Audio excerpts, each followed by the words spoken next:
Hey fellas, how's it going? This is Mushman182. Got some more Black Ops 2 gameplay for you in the background. So I want to talk about something which has slightly pissed me off in every single Call of Duty, and that's the win-loss ratio, or win-loss system.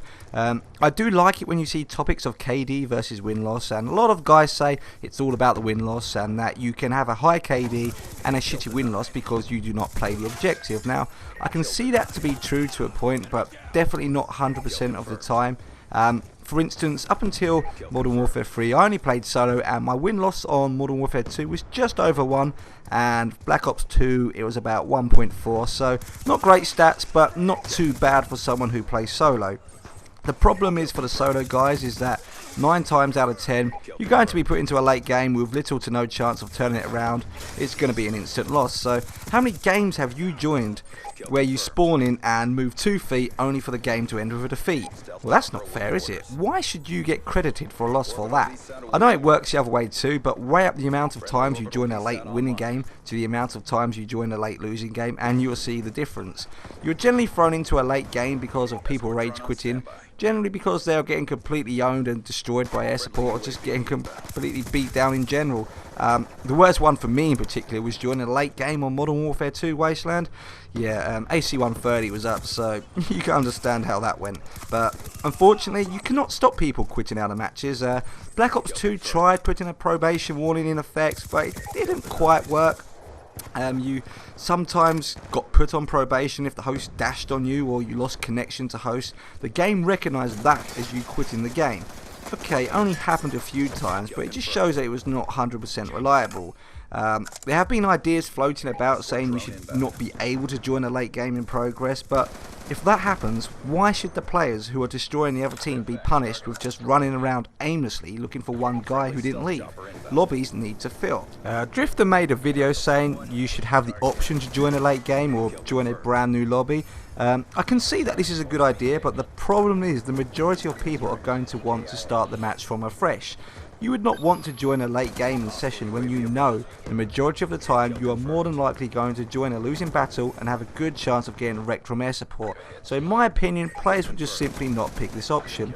So here is how I personally think the win-loss should be corrected to show more of an accurate stat. As I said, lobbies need to be filled, so the game should just continue as it is in regards to matchmaking. If you are solo and are thrown into a late match, so be it. But this is where the win-loss comes into effect.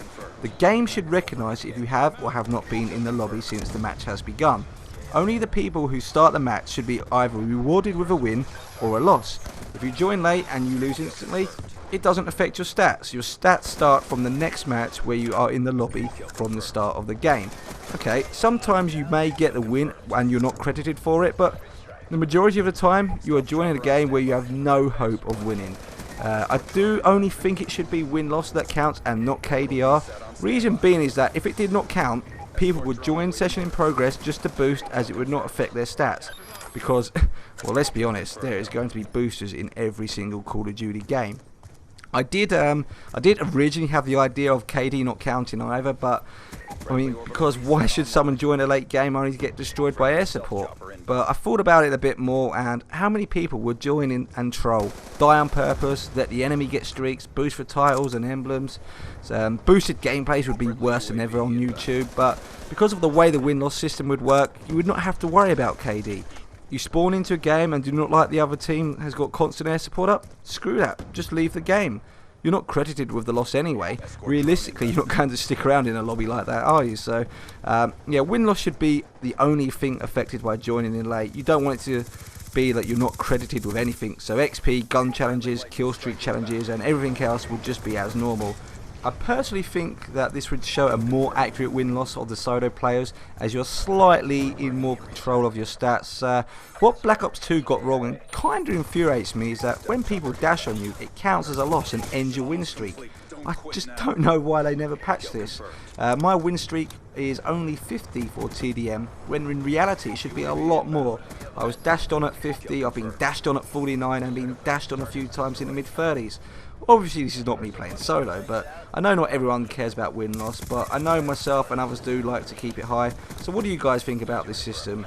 To be honest, in reality it seems like it's a simple fix, and I'm wondering why win-loss could not be more accurate. Surely they have the programming to fix something which seems quite simple. But, or does it really fly over the developer's head? Do they want it nice and easy? The game says you lost, so that's it, you lost. Will it cause extra work? Probably, but COD makes millions and millions each year. Surely they can add little touches just to make the playing experience just that little bit better. I don't know, but maybe I just want a full and accurate package. But take care, guys, and I'll talk to you soon.